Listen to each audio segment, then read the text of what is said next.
So we're at SALT 2019 with Kelly Rodriques, the CEO of Forge. So obviously in the fintech space, there have been some high-profile success stories, but also some pretty high-profile failures.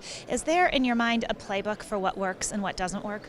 I think the companies that we're seeing are primarily in the top 100 unicorns. These companies are at inflection points, so it's really about how they invest and scale at that point in time. I'd say when you get down market, there's still companies that unclear if they'll make it or not, but there's 344 companies in the world now that are worth more than $1 billion. Is there a sense of what kind of business model works in this space and what doesn't make sense? The companies that have been really successful this year and last year have recurring software SaaS models. Think Zoom, Slack is going out soon, and last year Spotify was a huge success. What about the companies like the OnDecks of the world that rely on capital raises, on ongoing capital raising? Is that viewed as a model that's sustainable for the future?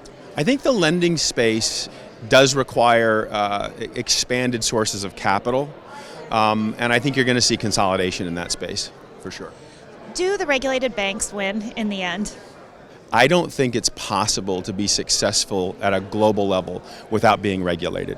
So if you're a fintech company and you think you can figure out software to get around regulation, I think that's a mistake. David Solomon, the CEO of Goldman Sachs, said at a Vanity Fair conference last fall that regulation was actually a moat protecting the big regulated financial institutions. How do you get around that moat? I think if you're a small, innovative company, you get regulated. And if you've got regulation and you've got technology and innovation, watch out. Thanks very much for being here with us. Pleasure. So how to get around the regulatory moat that protects the big banks from the upstart fintech companies?